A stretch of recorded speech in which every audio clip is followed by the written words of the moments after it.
Hey everyone, John here from All Miniatures Great and Small, and today we're having another episode of Adventures in 3D Printing. This time I want to call attention to some of the designers that you can find on the various 3D printing sites like My Mini Factory or 3D Cults or Thingiverse. There's a lot of models out there that are just waiting to be discovered. Now lately I purchased Legion Imperialis, which is Games Workshop's remake of Epic Space Marine. They already released Adeptus Titanicus a few years back with Titans all in the same scale and buildings.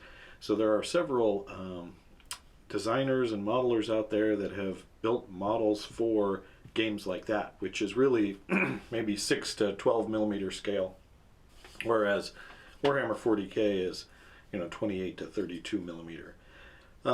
So I found a designer that I really liked, and I decided to build a table. Now that designer is Wargame Forge, and you can find him on My Mini Factory. He also has a Tribes on My Mini Factory, which is kind of like a Patreon where you can subscribe. He has lots of buildings, and we're going to go ahead and take a look at what he has to offer and how that's going to help me play Legion Astartes. So I went online, I went to My Mini Factory and found a lot of different designs for buildings that are applicable to Legions Imperialis, Adeptus Titanicus. Some of them are super gothic, some of them are kits that you modularly build together like the GW ones. Some of them are pre-made. Now I liked Wargame Forge because one, they reminded me of the models we got in the original Space Marine box. I don't know if you are old enough to remember that, but in the original Space Marine box there were these like cardboard buildings that you folded together, and it had a plastic top that kept them in place. I had some of those buildings in my collections for many years. And they came in cross shapes, and they came in like L shapes. And so when I saw that, immediately the nostalgia hit. I'm like, ooh, okay, I think I might have found them. I like this range because not only do they have like Gothic-y buildings, but they also have some modern buildings. They also do a destroyed version of practically everything that they have. Every model that they have, they're going to have like a destroyed version or a half-destroyed version. For example, this is a a half-destroyed version of this, or a completely destroyed version, which for most of these games there's a mechanic to destroy buildings, so having a destroyed building in the same footprint as the building, it can be important for gameplay. So he's gone to the effort of doing all that. Not only does he sell the little buildings, but he also has bigger set pieces as well. Now most of these buildings, regardless of the size, usually run about $3, at least at the time of filming. However, you can get them cheaper. Like I picked them up during during the Christmas holiday, and there's like a 50% off sale. So each STL was only $1.50. You can also join, not the Patreon that's on My Mini Factory, it's the I forget what My Mini Factory calls their subscription service, but you can join for a couple of bucks and get access to discounts, and you can also get cool stuff that they release every week for people who are subscribed, which is cool. Now, not only do they have the small buildings, but then they also have big set pieces too. So let me see if I can drag this over into shot. This is basically a Imperial Senate, or whatever, a capital, whatever. It could be a centerpiece for a particular battle. Again, they make destroyed versions of each one of these sections that you could swap in. I didn't buy it for this because I kind of liked it the way it looked here, but it's nice that you have that opportunity. So I have primarily completed buildings on this tabletop, but I could also make a table that's just entirely destroyed and wrecked buildings using the same models, which is nice. Overall, though, I really like this designer's aesthetic. It's gothic-y, but not too gothic, if that makes sense.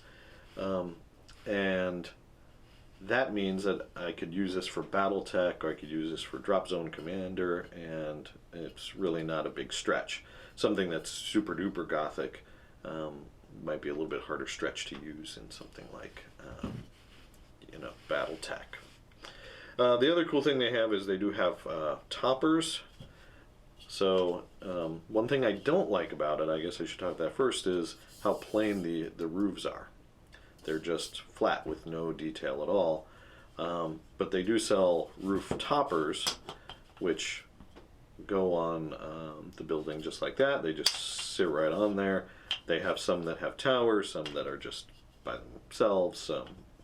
But either way, it's kind of a cool way to hide that. Now, you do have to buy these separately, so each one of these is, factored into the cost, and then they come in the particular shape that matches the building.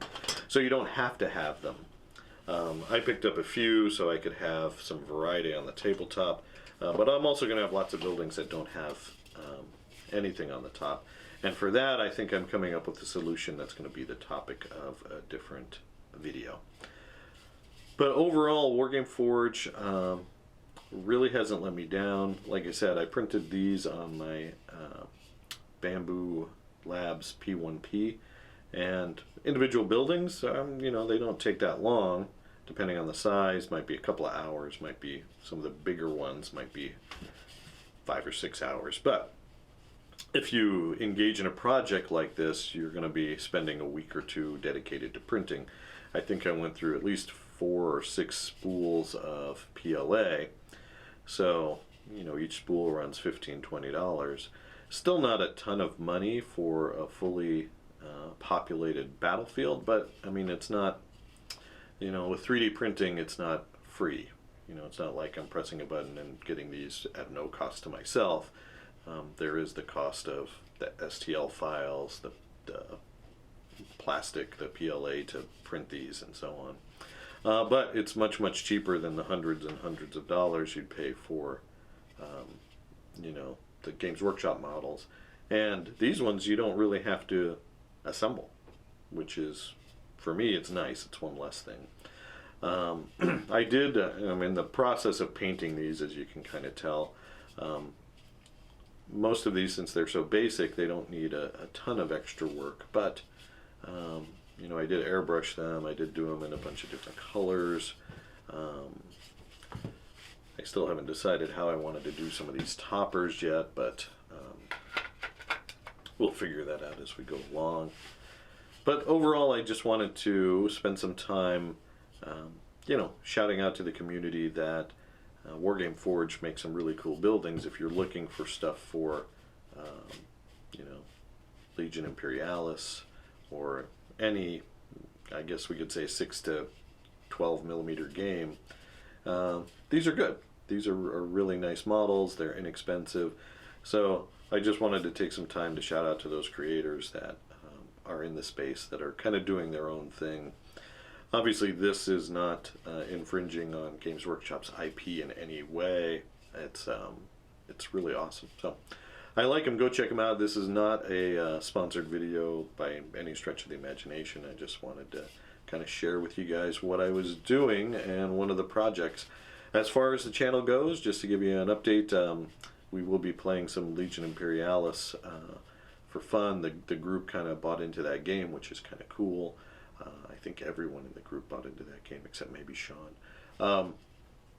So we will have that. More Team Yankee and Flames of War are coming, and as well as some other cool stuff, some more 3D printing. We'll be talking about that as well. As always, I appreciate you watching. Thanks, and keep on wargaming.